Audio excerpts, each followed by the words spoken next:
और चारों को शरीर के अलग अलग भागों में बांटा। मस्तिष्क यानी ब्राह्मण, ब्राह्मण मस्तिष्क उपमा दी। ब्राह्मण मस्तिष्क का काम करने मस्तिष्क है।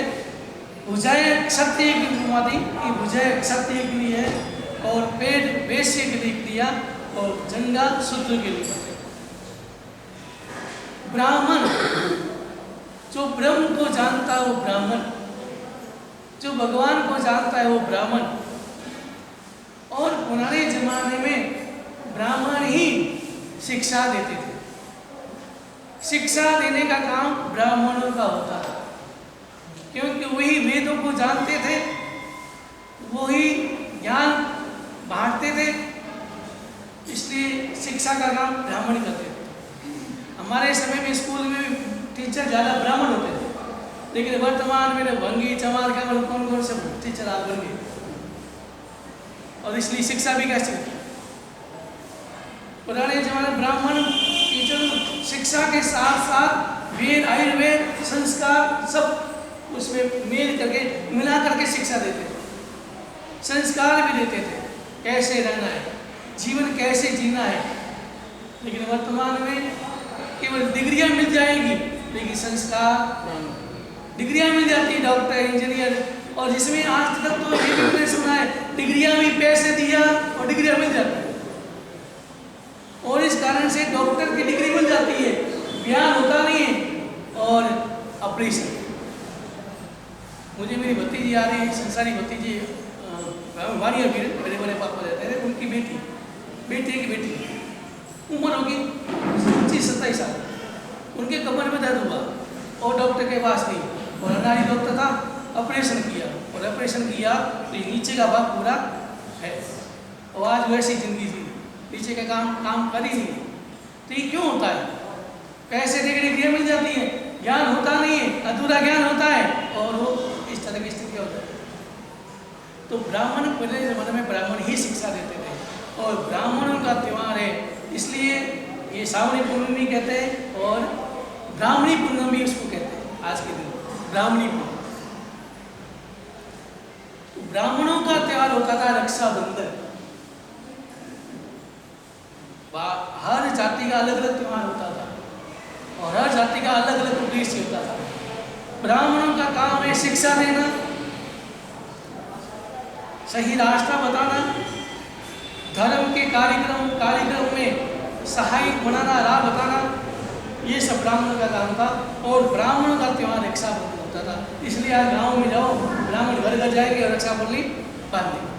तराजू में भी रक्षाबंधन बन जाते हैं, क्योंकि तराजू में रक्षा करेंगे आए। तो ब्राह्मणों का त्यौहार रक्षाबंधन होता था। और क्षत्रिय ने भुजा, देश की रक्षा करने का काम, समाज की रक्षा करने का काम, राष्ट्र की रक्षा करने का काम किसका होता था? क्षत्रिय। और इसलिए इसका त्यौहार होता है दशहरा।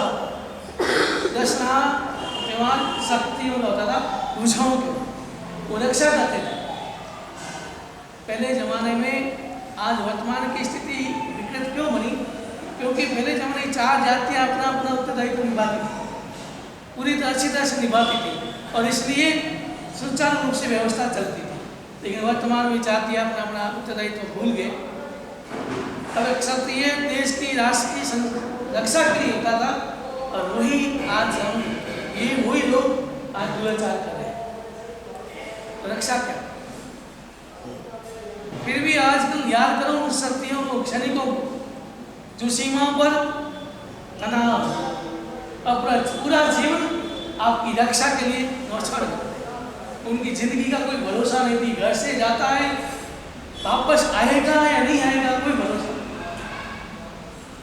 और इसलिए आज के दिन हमारा, मैंने देखा बाढ़ साइड, जैसे साइड सीमाओं पर लड़कियां जाती हैं और उनके हाथ में रक्षा बंधन बांधती कि भाई तुम मेरी रक्षा करना। तो क्षत्रियों का त्यौहार होता था दशहरा, और उनका उद्देश्य यही होता था रक्षा करना, उनको भुजा दी, रक्षा करना।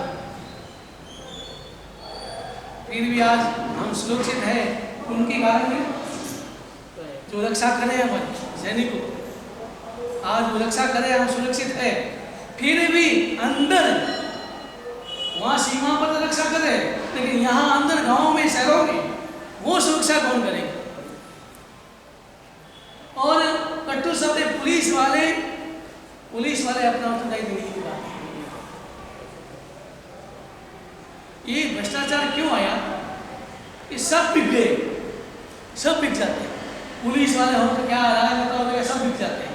और कैसा भी अपराध करे, चेक और चेक हो, आदमी छूट जाता है, और बेचारा गरीब हो तो जिसके बाद ना चेक है ना चेक है, उनको ही सजा होती है।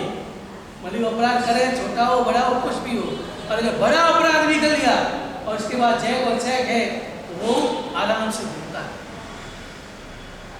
इसका कारण ये अपना होता था तो भूल गए, मर्यादाएं भूल गए, संस्कार भूल गए।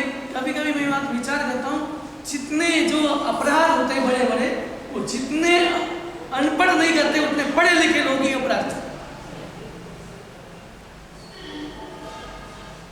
बड़े बड़े इंजीनियर, डॉक्टर, यहाँ तक एक केस पड़ा जज ने, वो भी बड़ा अपराध। इसका कारण क्या है? मैंने कहा नहीं, वर्तमान में केवल डिग्रियां मिलती है, डिग्रियां मिल जाएगी, लेकिन शिक्षा नहीं, संस्कार नहीं मिलते, जीवन जीने का तरीका नहीं मिल पाता है। जीवन कैसे जिए, जीवन को कैसे जीना, जीवन किस लिए है, जीवन में मुझे पाना क्या है और होना क्या है, ये बातें पुराने जमाने में शिक्षक लोग, ब्राह्मण लोग देते थे। और वर्तमान में क्या कहते हैं? जीवन कैसे जीना है, लाइफ कैसे जीनी, फास्ट लाइफ, अपनी लाइफ एंजॉय करो, मजा करो, मौज करो। और आजकल मैंने एक जगह बड़ा वेबसाइट खोली, सुसाइड कैसे करें। क्या बोला? सुसाइड कैसे करें? अरे ये भी उसके लिए व्यवस्था। तुम गुटखा खाओ, तुम दारू पियो, कुछ भी करो, मौज करो, एंजॉय करो। जब आपको ऐसा तकलीफ हो जाए, कैंसर हो जाए, एक सुई जुबाना, जीवन समाप्त। जब तक जीना है मौज करो, गुटखा खाओ, दारू पियो, जो भी करना करो, मरना तो मरना है, तकलीफ है, एक सेकंड में मरना।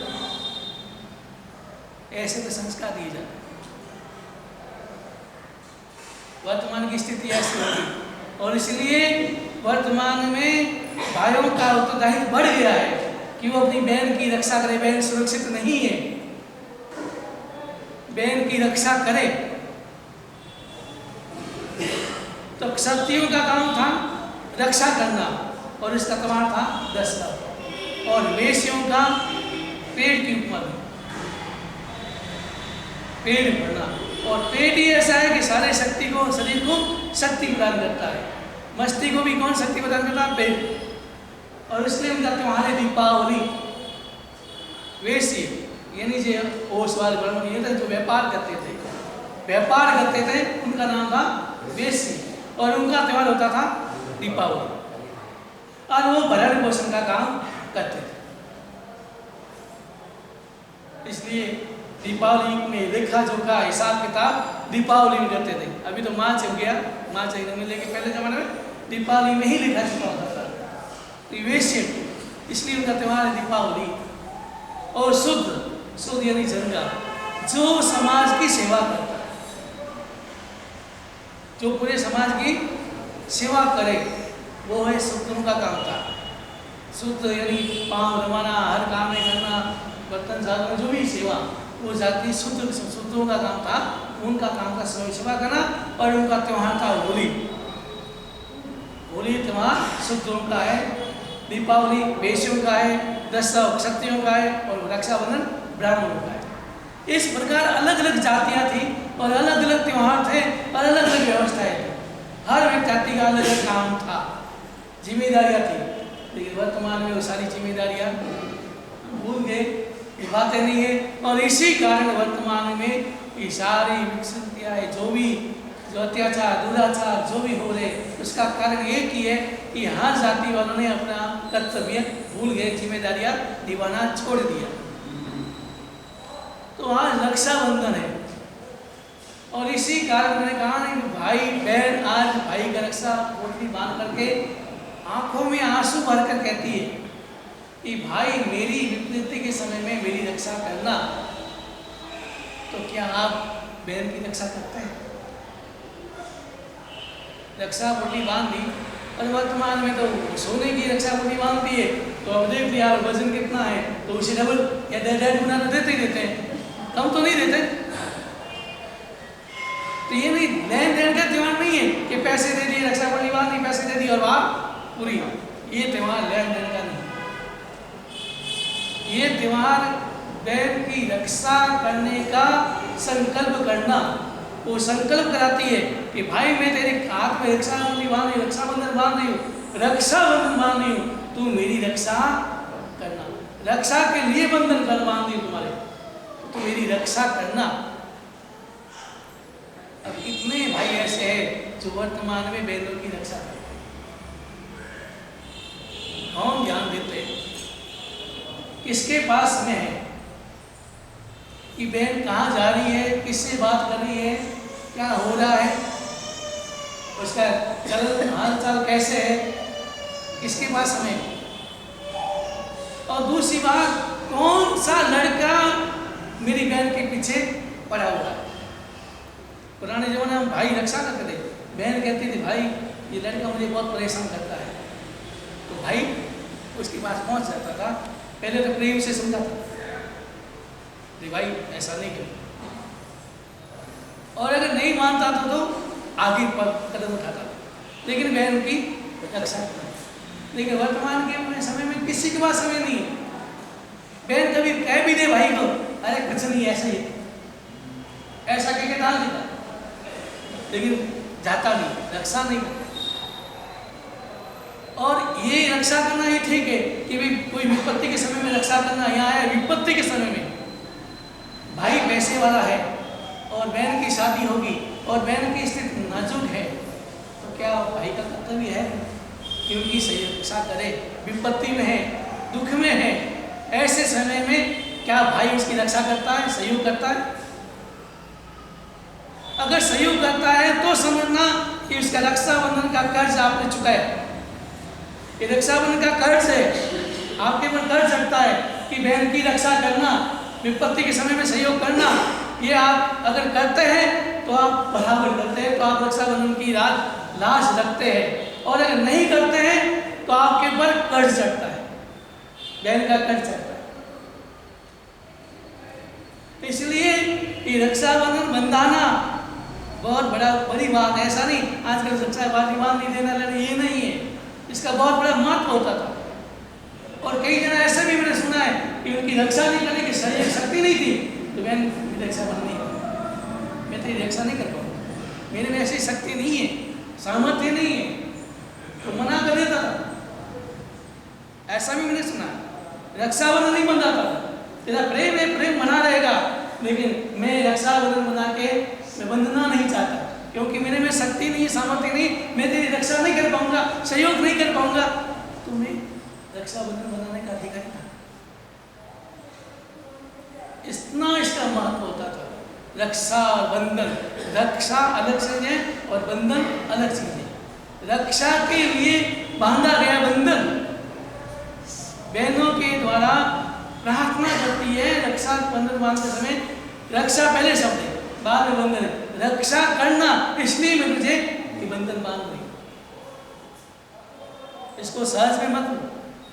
और इसका बड़ा महत्व होता था।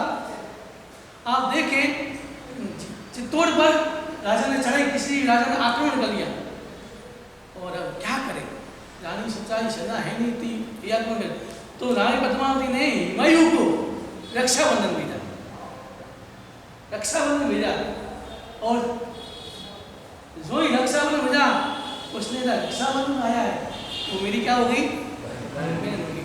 और वो सहयोग के लिए अपनी सेना लेके अपने भाई से झगड़ा। वो कौन था, मुसलमान, और हुमायूं कौन था, तो भी बहन की रक्षा करने के लिए वो भाई से लड़ा और बहन की रक्षा की। ये रक्षाबंधन। नागौर का भी ऐसा था, नागौर के राजा पर चढ़ाई होगी तो उसने पड़ोसी देश मुसलमान था, वो खुद गई रानी और उसके रक्षाबंधन बांध दिया हाथ से। मेरी बहन हो गई और एक दिन आक्रमण हुआ तो उसी राजा ने तो सेना लेके पहुंच गया और उसकी रक्षा की। ये रक्षाबंधन इतना महत्व होता था। अपने भाई से लड़ गए इसके लिए, बहन की रक्षा के लिए, इतना इसका महत्व होता था रक्षाबंधन का। और वर्तमान में हम खाली रक्षाबंधन, बहन भी राजी हो जाती है, साड़ी दे दी भाई ने, सोने की चैन दे दी, राजी, बाकी कुछ नहीं। तो इसलिए रक्षाबंधन का महत्व समझे। आपको शास्त्र में आता है आचार्य कालिकाचार्य, उसकी बहन थी सरस्वती, उसने भी दीक्षा ले ली, लेकिन बहुत ही बात सुंदर थी। तो दूर से राजा ने उसका अपहरण कर लिया, और अपहरण कर लिया आचार्य भगवत को मालूम पड़ा। आचार्य भगवान, ज्ञानी भगवान, आचार्य विद्वान, उन्होंने होगा ही कर रखा, हाथ में धनुष लिया और उस राजा से युद्ध किया और अपनी बहन की रक्षा। ये शास्त्र में आता है। आचार्य कालिकाचार्य, उन्होंने भी होगा छोड़ करके धनुष हाथ में लेकर के, एक बड़े आचार्य धनुष हाथ में लेकर के युद्ध करके बहन की रक्षा की। अब इससे बड़ा उदाहरण क्या हो सकता है? एक जो भी आचार्य भगवंत भी बहन की रक्षा के लिए धनुष हाथ में लेके बहन की रक्षा करते हैं। क्यों? उनको रक्षाबंधन का मेरी बहन ने मेरी रक्षा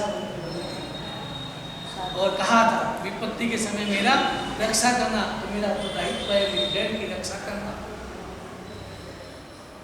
मैं प्रायश्चित कर लूंगा, युद्ध किया उसका प्रायश्चित कर लूंगा, कुछ भी कर लूंगा, लेकिन बहन की रक्षा करना मेरा दायित्व है।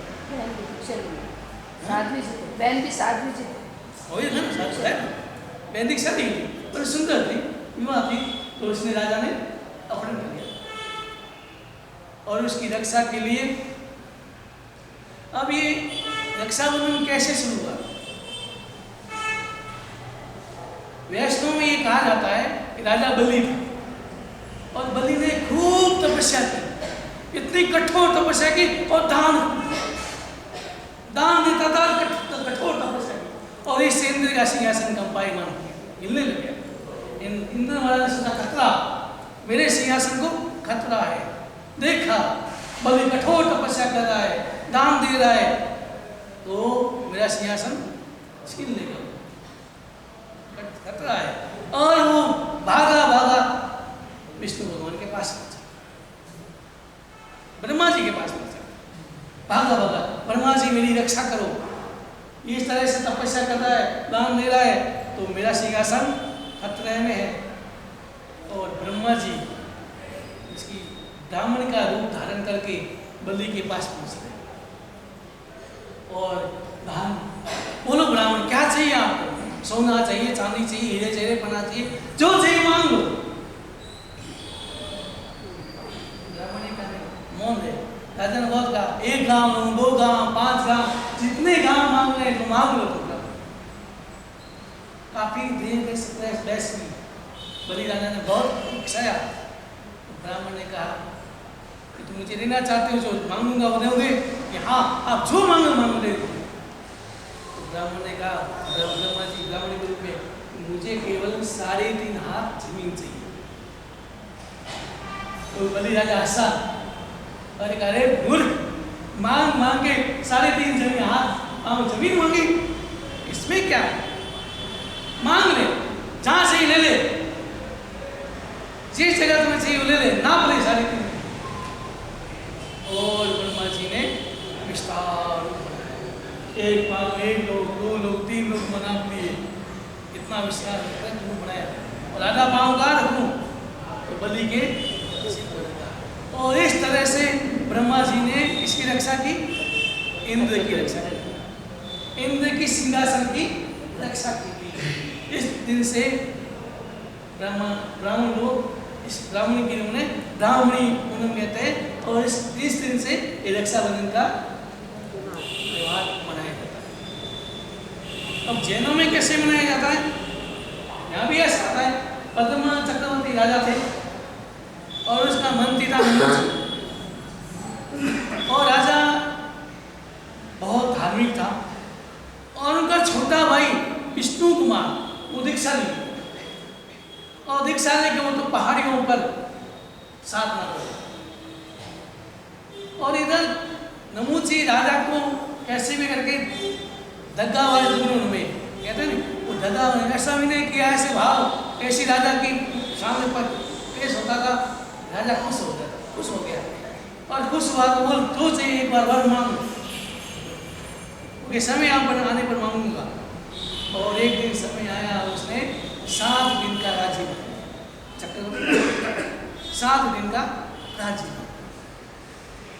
राज्य मांगा। और वो नमूची जैन धर्म का विरोधी था, जैन साधुओं का विरोधी था, और जो ही राजा बना, राजा बनते पहला आदेश दिया कि जितने भी मेरी सीमा में जैन साधु है वो 7 दिन के 5 दिन के अंदर सीमा के बाहर हो जाए, और नहीं हुए उन साधुओं को मैं घानी में गिरा। अब सारे साधु चिंता में पड़ गए, चक्रवर्ती की सीमा 5 दिन के बाद हो जाएगी,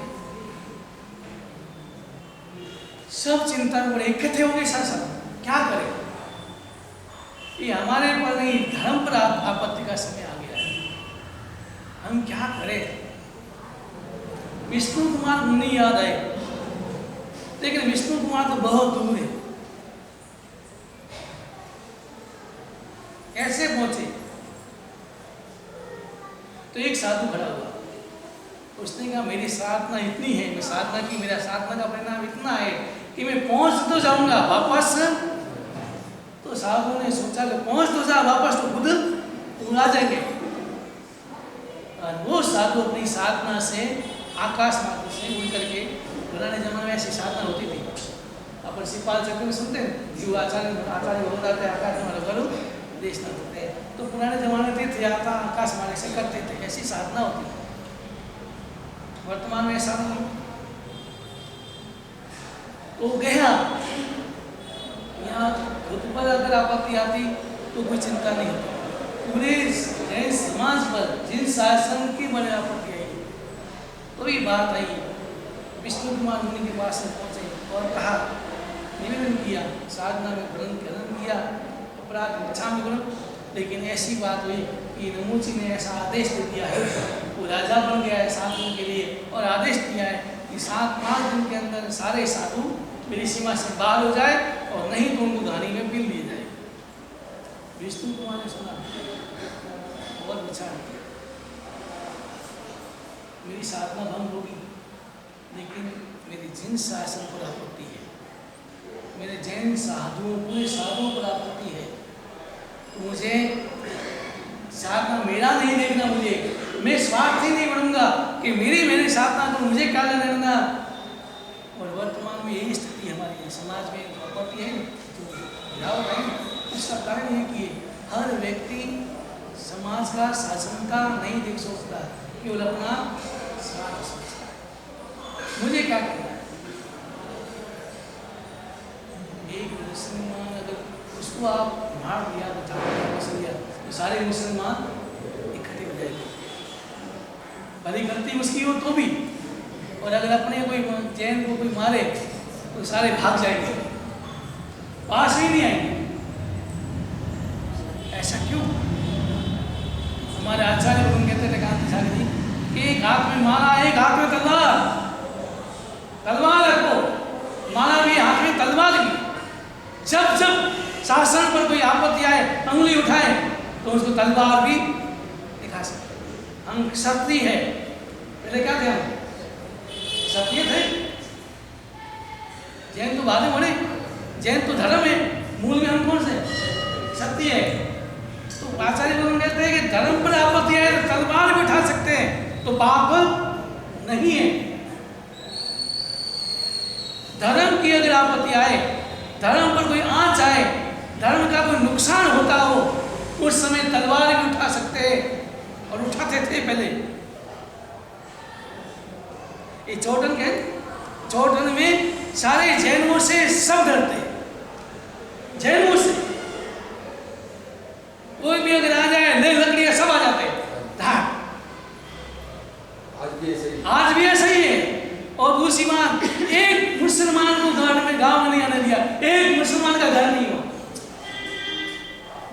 टोटल 400 घर है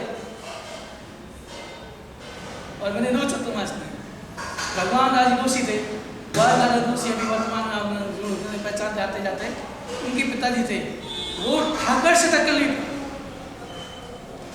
बंदूक लेकर वही बंदूक ले टक्कर लेते थे और आके ठाकर को झुकना पड़ा। ये क्यों? एकता, सब एक हो जाए, अपन सब एक हो जाए तो किसकी ताकत है? अभी तो क्या है, कोई थाने वासी कोई बात होती है, अपन को क्या करना थाने वासी, मंदिर वाद की वाली अपन को क्या करना मंदिर वाद की। इस कारण से हम पीछे रह गए और इस कारण से दूर से लोग हमारे ऊपर हावी हो गए। कारण क्या? हमारी कमजोरी, हमारी कमजोरी का फायदा दूसरों ने उठाया। इसलिए वर्तमान में झगड़ने का समय नहीं है। अपनी अपनी आराधना करो, अपनी अपनी साधना करो, मोमबत्ती बांध के करो, हाथ में लेके करो, जो भी करो थानक में, और उपास तक सीमित रहो, थानक तक रहो सीमित में। थानक वासी में मोमबत्ती बांध में थानक वासी मेरी परंपरा, मैं उसको, मेरे को श्रद्धा है मैं वो करता हूँ, उसको उस पर श्रद्धा है वो करता है। अंदर सीमित रहो, बाहर आने के बाद एक होता, बाहर एक ही बात, मैं जैन हूँ, मैं भगवान महावीर का अनुयायी हूँ, ना मैं थाने के वासी हूँ, मैं तेरा बनती हूँ, ना मंदिर मालिक, ना कब तक ना तपा जा कुछ नहीं, मैं भगवान महावीर का अनुयायी। सत्य तो यही है। परंपरा भले अलग है, तो अपनी अपनी आराधना करो, अपना आराधना करो, कौन मना करते हैं? थाने में जाके करो, यहाँ करो, कोई अपनी अपनी जो श्रद्धा है वो करो। लेकिन अपनी अगर दूसरों पर अंगुली उठाएंगे, अपने एक दूसरे की निंदा विकता करेंगे, तो फिर दूसरे लोग क्या करेंगे? दूसरों से हम क्या अपेक्षा करेंगे? जब आपस में एक दूसरे की रक्षा नहीं करते, आपस में एक दूसरे की निंदा करते हैं, तो दूसरे लोग क्या करेंगे? और इसी कारण ये विपत्ति है अभी वर्तमान में, और हमारे पर लोग हावी होते जा रहे हैं। जिसमें कभी कभी मैं देखता हूँ, स्कूल बनाने वाले जैन, हॉस्पिटल खोलने वाले जैन, गौशाला खोलने वाले जैन, गौ बनाने वाले जैन, सब कुछ करने वाले जैन, और माथा भी जूता भी वही। क्यों? इसका एक ही कारण है, हम एक नहीं है, हम में एकता नहीं है। और एकता नहीं हो कि पैसों से काम नहीं चलता। साथ में हम एकता, एक भाईचारा, एक कैसे हम जैन है, कोई भी तिलक लगाए, जो परमात्मा का अनुयायी है वो मेरा भाई है, और भाई की रक्षा करना मेरा कर्तव्य। ऐसे ऐसे भाव जब तक नहीं आएंगे तब तक हमारा धर्म आगे नहीं बढ़ सकता। इसलिए रक्षाबंधन के दिन संकल्प ले लो, कोई भी होगा, चाहे थानकवासी हो, दिगंबर हो, कोई भी हो, भगवान महावीर का अनुयायी है, वो मेरा भाई है, साधर्मिक भाई है मेरा, और भाई की रक्षा करना मेरा कर्तव्य है। अगर ये बात सब स्वीकार कर ले तो आज वर्तमान में हमारा धर्म बहुत आगे बढ़ जाएगा, और किसी की हिम्मत नहीं पड़ेगी कि हमारे प्रभु उंगली उठा दे। तो विष्णु कुमार ने सोचा मैं अपना स्वार्थ नहीं देखूंगा, जिस शासन पर आपत्ति आई है तो मुझे रक्षा करना मेरा कर्तव्य है। और तुरंत विष्णु कुमार मुनि आकाश मार्ग से वहां आते हैं और नमूची के पास पहुंचते हैं। नमूची ने कहा, तुम राजा के भाई हो, तुम्हें मैं जगह दे सकता हूं, बाकी को। विष्णु कुमार ने साधना की। अब यहाँ ही मत सुनना कि भगवान जैन साधु साधना का उपयोग किया, ये उपयोग नहीं है। ये जिस शासन को बचाने के लिए उन्होंने साधना का उपयोग किया, ऐसे स्वार्थ से नहीं किया, अपने स्वार्थ से या अपने नाम के लिए चमत्कार करते हैं। वर्तमान में यही होता है, कोई साधना बड़ी बहुत साधना कर ली, कुछ हो गया और नाम हो जाता है, लोग आते हैं, हाथ जोड़ते हैं, भीड़ होती है, महाराज मेरे यही तकलीफ है, मुझे ये है, मेरा ऐसा है, मेरा ऐसा है, मुझे वो दो, मुझे वो दो, भीड़ हो जाती है। ये साधना का क्या हुआ? और इसलिए भगवान महावीर ने कहा कि जैन साधु को चमत्कार या इस तरह की बातें नहीं करे, नहीं कर सकते। और वर्तमान में कई बार देखता हूँ, थोड़ा बहुत साधना होगी, मुझे पद्मावती आती है, पद्मावती का मुझे इष्ट है, मैं वही कर सकता हूँ, मैं वो कर सकता हूँ, मुझे ऐसा होता, मैं विचार करता हूँ क्यों भाई पद्मावती कोई और जिसमें अभी वर्तमान में मैंने शांत पढ़ा है, कोई सम्यक्ति देव इस धरती पर नहीं आ सकते, कोई सम्यक्ति देव यहाँ इस धरती पर नहीं आ सकते, नहीं आते। आपको याद है उस ग्रह की गाथा थी ऐसे, और वो गाथा बोलते थे देव हाजिर होता है, तो लोग दुरुपयोग करने लगे। गाय दूध देती है तो याद करता देव आता, मेरी गाय दूध देती है, इस तरह से दुरुपयोग होने लगा। तो देव आचार्य भगवान के पास पहुंचे और निवेदन किया कि भगवान ये मोर बहुत बार बार उनको परेशान होना पड़ता है, आना पड़ता है, कोई उपाय बनकर हो। तो राजा आचार्य भगवान ने गाथा भंडार कर और देव ने कहा जो 5 गाता है वो भी अगर श्रद्धा से जाप करेगा, मैं वहीं बैठे बैठा उसका काम कर श्रद्धा से। तो अभी वर्तमान में कोई भी होगा पद्मावती आते हैं, वो आता है, वो आता है, वो बहुत सारे होते। मैं तो आज इच्छा मुझे केवल अगर परमात्मा पर श्रद्धा है, नौकार मंत्र पर श्रद्धा है, तो बस उसी मेरा काम चल जाता है। मुझे आराम से जीता हूँ, मस्ती से जीता हूँ। नमो जी ने कहा कि तुमको जितने चाहिए जगह मैंने दी है, तो उसने भी 3.5 लाख पाँव जमीन मांगी। और उन्होंने कहा और विकार गाली दिया, 1 लोग 2 लोग 3 लोग 3 पाँव सुना दी, आधा पाँव कहाँ रखे नमो जी के सिर पर रखा। और इस तरह से जैन साधुओं की, जैन शासन की विष्णु मुनि ने रक्षा की। तब से हमारे यहाँ रक्षा और की रक्षा के लिए रक्षा हो।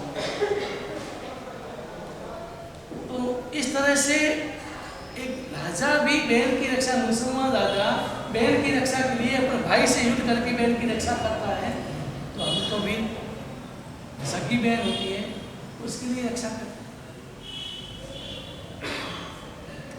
कहीं ऐसे में देखता हूँ भाई पैसे वाला है, करोड़पति है, और बहन की वहाँ ऐसी स्थिति है कि 2 टाइम भोजन भी बराबर नहीं मिल पाता है, फिर भी भाई बहन की देखता है,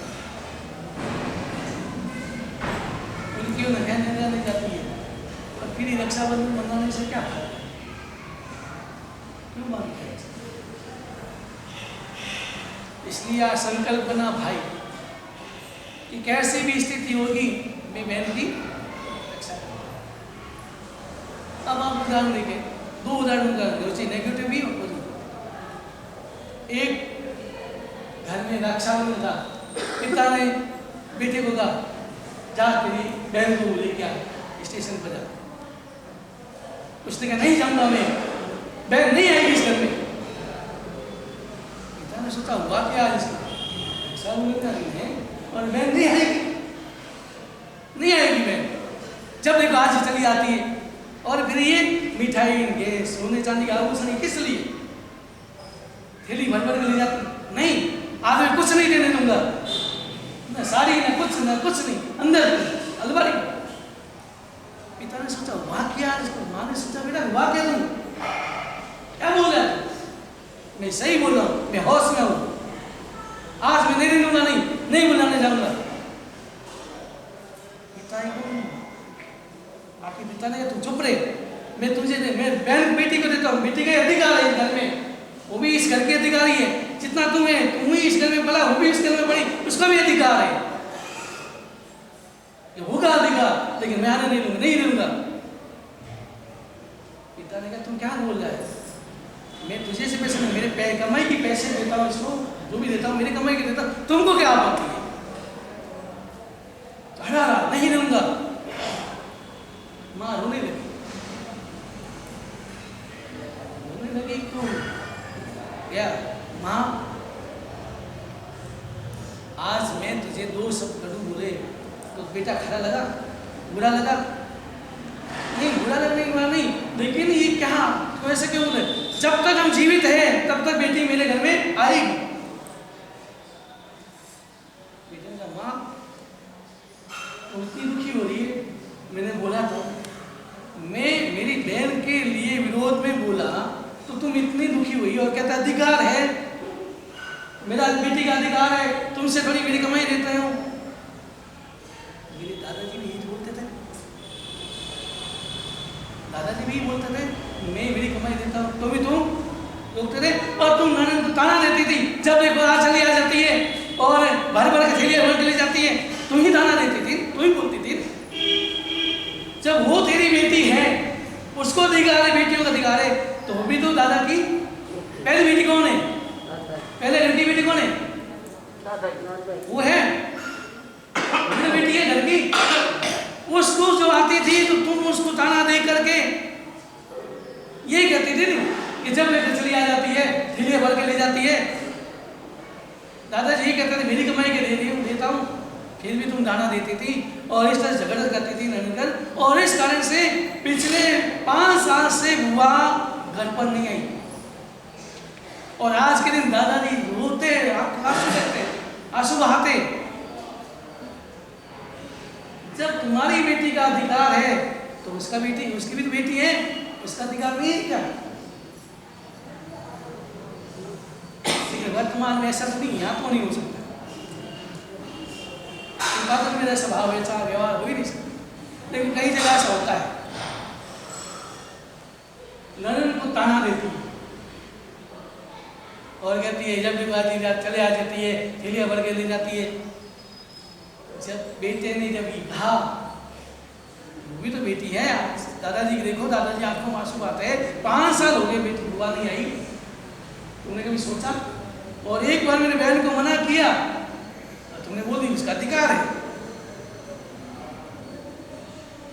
तो ये दो विचार नहीं होने चाहिए। ये भाइयों के विषय है। आपकी ननद आती है, आपकी बेटी आती है, तो ये सोचना कि ननद का भी ये घर है, उसको भी अधिकार है। मेरी बेटी का अधिकार है तो उसका भी अधिकार है। इस तरह से विचार है।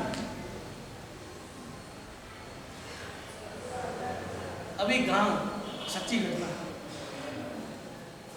गांव का नाम राजस्थान में है। एक छोटी बहन है, 8 साल की बहन है, और भाई पिता में आपस में झगड़ा हो गया किसी बात को लेकर, और भाई अलग हो गया। 5 साल, 6 साल, 7 साल हो गए, भाई का आना जाना, ना भाई आता है, न पिता जाते हैं, न बुलाते हैं, न मिलना न मिलना। और बेटी के मन में आता है कभी वहाँ, तो माँ बाप रोक देते, नहीं जाने देते। वर्तमान में ऐसी है, जिसने जन्म लिया, बड़ा किया, और जिसको 5 साल हो जाते मिले भी। वर्तमान की स्थिति, क्योंकि मैंने कहा इस बात में केवल डिग्रियाँ मिलती हैं, जीवन जीने की कला नहीं।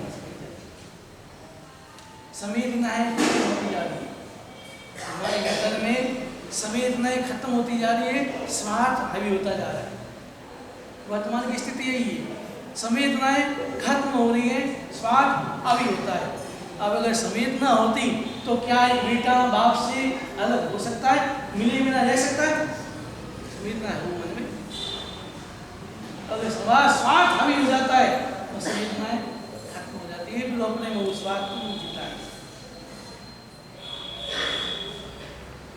लेकिन रक्षाबंधन का दिन आया और बहन के मन में आया, मुझे आज तो भाई के रक्षाबंधन, उसी गांव में रहता है, आज तो भाई के वहाँ जाऊंगी, छिपके जाऊंगी, पिता को मालूम नहीं पड़े दूंगा, माँ मम्मी को मालूम नहीं पड़ेगी, मैं छिपके जाऊंगी, संकल्प क्या तुम्हें जाऊंगी भाई के। और ऐसा कौन सा जो भाई जिसकी बहन नहीं होती है ना, तो उसने मन में हल्का सा दर्द होता है, आंखों में आंसू आ जाते हैं, यार मेरी बहन होती तो मेरे साथ। और जिसके भाई नहीं होता है, उस दिन जो आए थे मद्रास वाले, रोज मेरे पास बात लेना, रक्षाबंधन के लिए आंखों में आंसू देखे। उन्होंने पूछा हुआ क्या तुम क्यों रो रही है? किसी ने पड़ोसी में जान पा जाती, लड़की ने बोला कि मेरे हमारा साहब इसके भाई नहीं है, ये 3 बहनें भाई नहीं है। तो मैंने कहा क्यों रोती है? मैं तेरा भाई हूँ, आज से तेरा मैं तेरा भाई। तब से वो आज तक वो निभाती आती है, मैं भी उसको रखता हूँ। बस और क्या शिक्षा देना है, शिक्षा रक्षा की, रक्षा नहीं, रक्षा कैसे करूँगा? ये तो शिक्षा दी करूँगा, और तो क्या। तो जिसके भाई नहीं होता तो बहन रोती है, और जिसके बहन नहीं, भाई की बहन नहीं थी तो भाई होता है। आज के दिन तो ये होता ही होता है। अगर मन में संवेदना हो, मन में अगर प्रेम हो, वात्सल्य हो, तो भी आज के दिन बहन याद आती है और बहन को भाई याद आता ही आता है। भले वो भाई बोलता नहीं है, मन बोलता बंद है, फिर भी बहन के मन में ही आता है, भाई की याद आती है और बहन कोशिश करती जाती है। और ऐसे भी बहनें हैं इंतजार करती है कि का बुलावा आए, लेकिन किसी कारण ये झगड़ा में बताया ना हुआ रण, इस कारण से आना जाना नहीं होता, इंतजार करती है फिर भी नहीं बुलावा। ऐसे भी बहुत है। तो उसने सोचा आज तो मैं जाऊंगी जाऊंगी, मेरा भाई है, सब अपने भाइयों को रक्षाबंधन बांधती है, मैं भाई होने के बाद भी मैं मान नहीं पा रही। और वो गही है 8-9 साल की छोटी लड़की, पुराने जमाने में 8-9 साल की उम्र में मान नहीं रखती थी। अब हम थे नहीं तो चटी में भी 8-10 साल की चटी में घूम जाते थे, ऐसे ही खेलते थे, बड़े हो जाते थे। और वर्तमान में छोटा लड़का की पैंट थी, समय बदल गया। पुराना आज का 5 साल का लड़का और पुराना हमारे समय में 10 साल का लड़का बराबर है, इतनी उनकी समझ है। छोटी लड़की को गई घर, भाई के घर पहुंच गई और दरवाजा खटखटाया, भाई ने देखा तो भाई ने सोचा खुद ही उठा, भाई खुद, और दरवाजा खोला। और दरवाजा खोला तो सामने कौन थी? नानी सी छोटी सी बहन। जो बहन को देखा उसके मन में इतने वर्षों का प्यार जो दबा के रखा, कितना ही करो, भले कितना ही झगड़ा हो, भाई के मन में प्रेम, बहन के प्रति तो प्रेम होता ही होता है, वात्सल्य होता ही। इतने वर्ष का दबा हुआ था वात्सल्य, तो छोई बहन को देखा, हाथ में थाली, और उस भाई ने बहन को गोद में उठा के उसको प्यार कर बहन ले गया, खूब प्यार किया, खूब वात्सल्य दिया, इतने वर्षों का वात्सल्य एक साथ मुड़ गया। भाई भी रो रहा है और बहन भी, दोनों के आंखों में आंसू। भाई इसलिए रो रहा है, वात्सल्य इतने दिनों से मेरी कितनी मासूम बहन है, इसका क्या कसूर था, और उसको भी प्यार नहीं मिला। आंखों में आंसू बह रहे, खूब प्यार किया और बहन ने राखी बांधी और कहा कि भाई मुझे कुछ नहीं चाहिए, अगर देना चाहते हो तो मेरी बात सुनो, अगर तुम्हें मुझे रक्षाबंधन में तुम मेरी बात माने, मुझे देना है तो मैं जो कहूँ वो देना। और क्या चाहिए तुमको? भाई तुमको क्या मन, मम्मी माँ कितनी तेरे लिए याद करती, आंखों में आंसू बहाती, आंखों में आंसू बहा के मम्मी की आंखों कमजोर हो गई, तेरी याद में इतनी आंसू बहाती। पिता भी कभी कभी चिपके होते हैं, भैया मुझे ना तेरे आंसू देख सकती हूँ, ना मम्मी पापा के आंसू। इसलिए भैया अगर मुझे तुम खुश रखना चाहते हो, मुझे हंसते खेलते देखना चाहते हो, तो चलो मेरे साथ।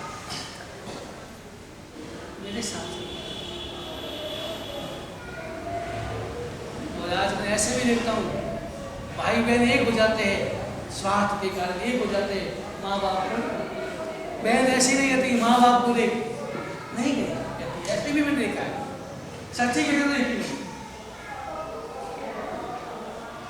कि माँ बाप से नहीं बोला है और बहन भाई से आराम से बोल दी, जाती है घर, भाई घर जाती आती है, बहन सब कुछ होता है, और माँ बाप को ये बहन कभी नहीं कहती, ऐसा भी मैंने देखा है।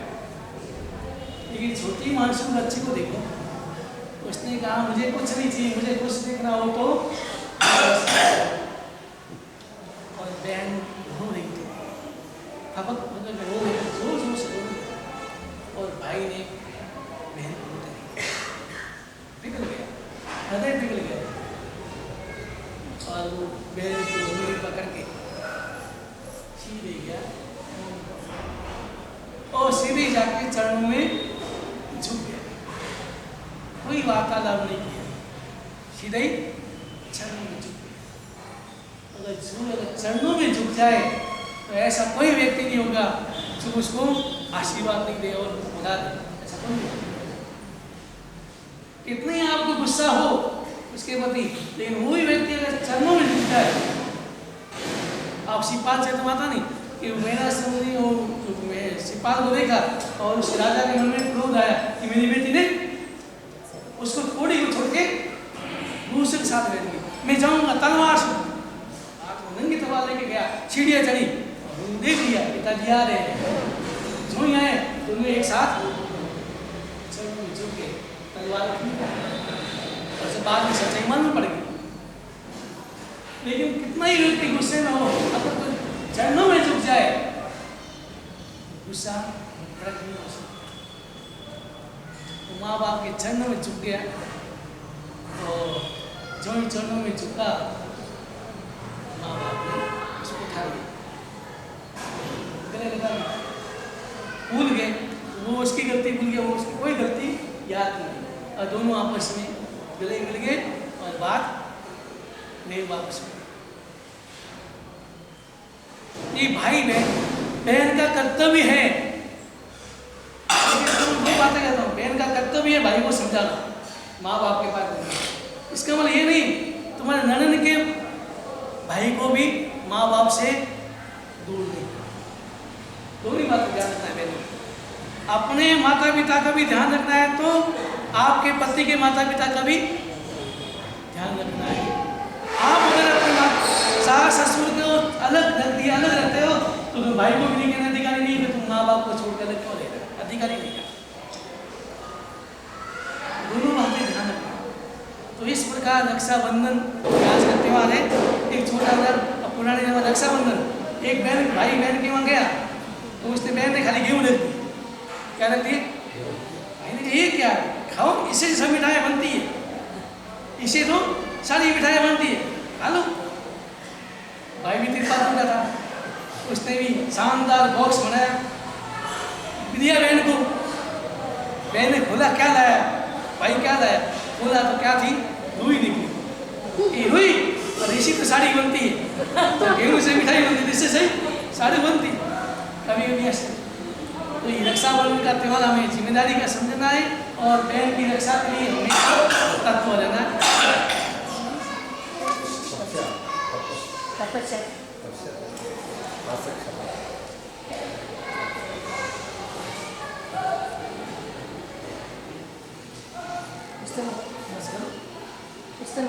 तो बच्चा क्या करेंगे,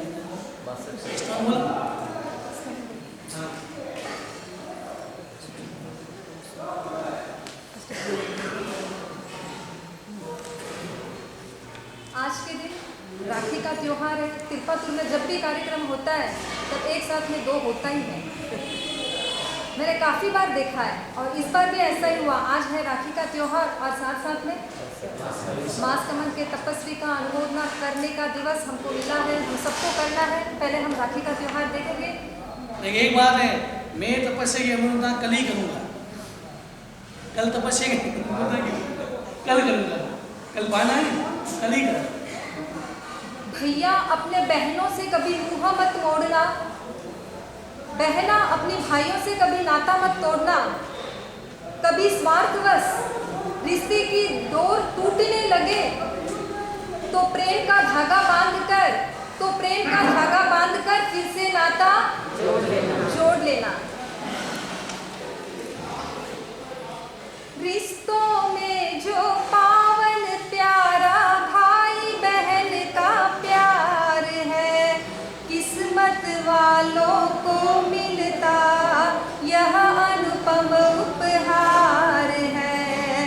रिश्तों में जो पावन प्यारा भाई बहन का प्यार है, किस्मत वालों को मिलता यह अनुपम उपहार है।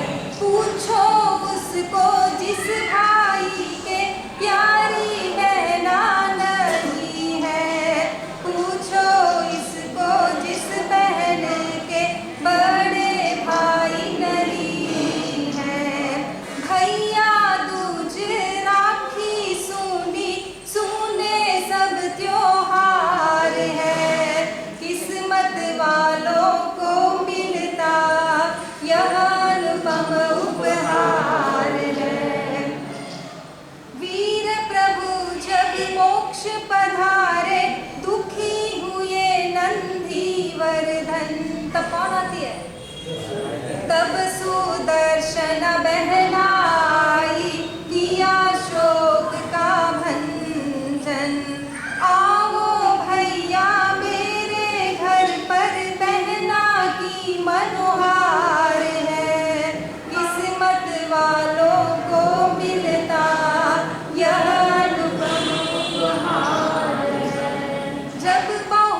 तूने